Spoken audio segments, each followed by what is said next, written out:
ചൂഷണത്തിൻ്റെ വാർത്തകളാണ് സിനിമാ ലോകത്തു നിന്ന് പുറത്തു വന്നുകൊണ്ടിരിക്കുന്നത്. ഒരാൾക്ക് അവരുടെ ജോലി ചെയ്യാൻ ബുദ്ധിമുട്ടാകുന്ന തരത്തിൽ ശാരീരികവും മാനസികവുമായ ചൂഷണം ഏർപ്പെടുന്ന അവസ്ഥ ഒന്ന് ചിന്തിച്ചു നോക്കൂ. അതാണിന്ന് മലയാള സിനിമാ വ്യവസായത്തിൻ്റെ അവസ്ഥയും. ജസ്റ്റിസ് ഹേമ കമ്മിറ്റിയുടെ റിപ്പോർട്ടിലെ വെളിപ്പെടുത്തലുകൾ പൊട്ടിത്തെറി സൃഷ്ടിച്ചിരിക്കുകയാണ്. മലയാള സിനിമാ ഇൻഡസ്ട്രിയിൽ നടിമാർ വലിയ രീതിയിൽ ശാരീരിക മാനസിക ചൂഷണങ്ങൾക്ക് ഇരയാകുന്നുണ്ടെന്ന് റിപ്പോർട്ടിൽ വെളിപ്പെടുത്തിയിരിക്കുന്നു.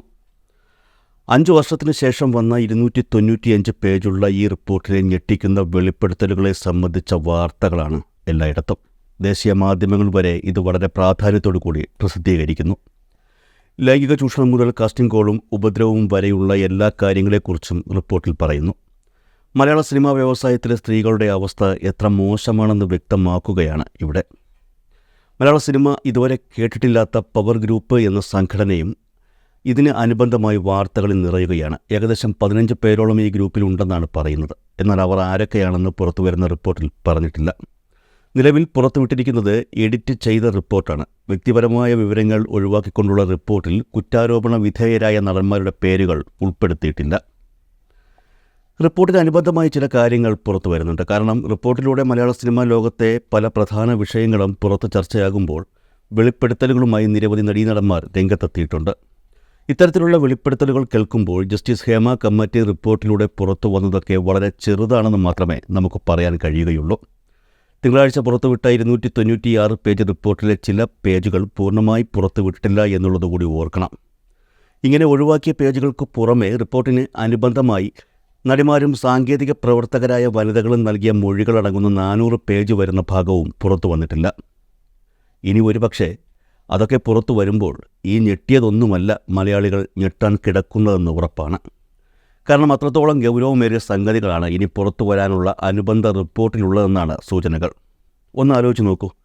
ഇരകളുടെയോ വേട്ടക്കാരുടെയോ പേരുകളോ വിവരങ്ങളോ ഒന്നും ഇപ്പോൾ പുറത്തു വന്ന റിപ്പോർട്ടിലില്ല. എന്നാൽ അങ്ങനെ ആയിരുന്നിട്ട് കൂടി സത്യം പറഞ്ഞാൽ തിങ്കളാഴ്ച കേരളം ഞെട്ടി.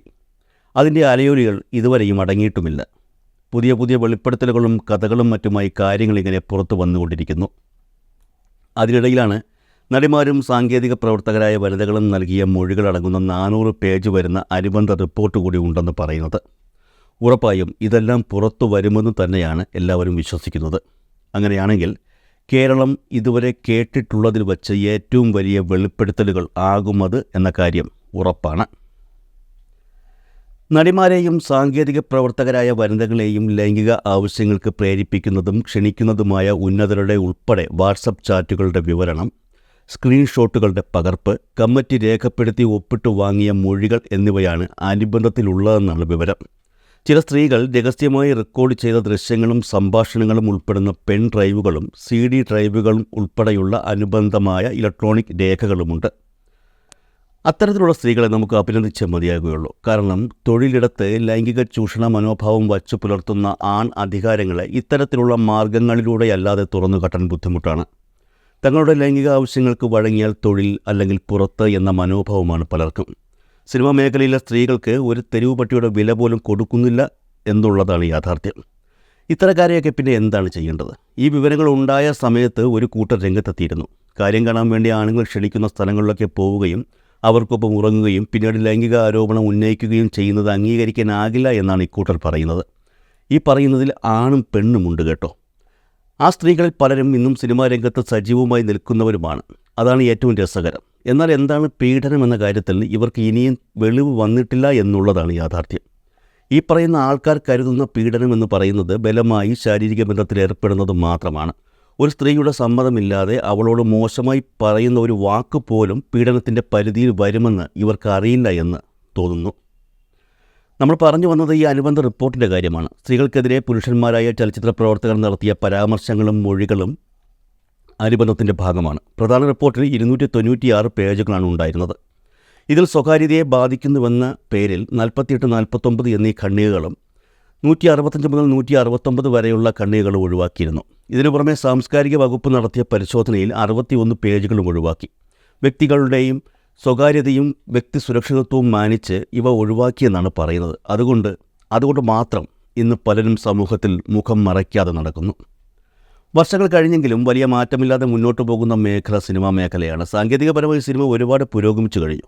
പക്ഷേ അതിൻ്റെ രീതികൾ, അതൊന്നും ഇതുവരെയ്ക്കും മാറിയിട്ടില്ല. അതായത് ഒരു തലമുറ മാറിയെങ്കിലും ക്യാമറയ്ക്ക് പിന്നിൽ വലിയ മാറ്റമൊന്നും വന്നിട്ടില്ല എന്നർത്ഥം. പണ്ടായിരുന്നെങ്കിൽ ഈ സ്വാധീനമുള്ള നടന്മാർ ജൂനിയർ ആർട്ടിസ്റ്റുകളായ സ്ത്രീകളെ തൻ്റെ ഇംഗിതം അറിയിക്കുന്നത് നേരിട്ടായിരിക്കും, അല്ലെങ്കിൽ മറ്റാരോടെങ്കിലും പറഞ്ഞ് അങ്ങനെയായിരിക്കും.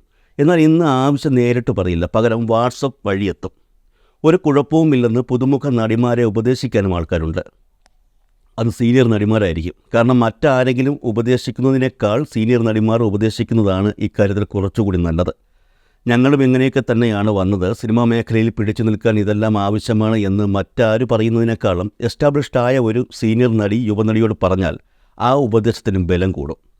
ഈ പറയുന്ന വെകിളി പിടിച്ച നടന്മാർക്ക് വേണ്ടി പണിയെടുക്കുന്ന സീനിയർ നടിമാർ മലയാള സിനിമയിലും ഒത്തിരി ഉണ്ടെന്നാണ് പലരും പറഞ്ഞു വച്ചിട്ടുള്ളതും. സിനിമാ മേഖലയിലെ എല്ലാവരെയും കുറ്റപ്പെടുത്താൻ കഴിയില്ല എന്നുള്ളതുകൂടി ഓർക്കുക. മുമ്പത്തെ അപേക്ഷിച്ച് ഇന്ന് സിനിമയിൽ സ്ത്രീ പുരുഷ ഭേദമന്യേ മികച്ച സൗഹൃദ കൂട്ടായ്മ നിലനിൽക്കുന്നുണ്ട്. നടിക്കെതിരെ ആക്രമണമുണ്ടായപ്പോൾ അതിജീവിതയ്ക്കൊപ്പം ഉറച്ചു നിന്നത് സ്ത്രീകൾ മാത്രമായിരുന്നില്ല. നീതിബോധമുള്ള ഒരു വലിയ സംഘം പുരുഷ കലാകാരന്മാരുമുണ്ടായിരുന്നു. അവർക്ക് സഹപ്രവർത്തകരായ നടികളെ സമാന നിലയിലുള്ള വ്യക്തികളായി കണ്ട് ബഹുമാനിക്കാൻ കഴിയുന്നു. പക്ഷേ ഇപ്പോഴും സ്ത്രീകൾ സിനിമയിൽ നിലനിൽക്കണമെങ്കിൽ തങ്ങളുടെ വഴിവിട്ട താൽപ്പര്യങ്ങൾക്ക് വശംവദരാകണമെന്ന് നിർബന്ധമുള്ളവർ ധാരാളമുണ്ട്. സിനിമയിൽ അത്തരക്കാരുടെ സ്വാധീനം അത്രമേലുണ്ട്. ഹേമ കമ്മിറ്റി റിപ്പോർട്ടിൽ പരാമർശിക്കപ്പെടുന്ന ഒരു കാര്യമുണ്ട്. ഈ അടുത്ത കാലത്ത് സിനിമയിൽ ക്ലിക്കായ ഒരു അഭിനേത്രി നേരിടേണ്ടി വന്നൊരു ചോദ്യമാണ്.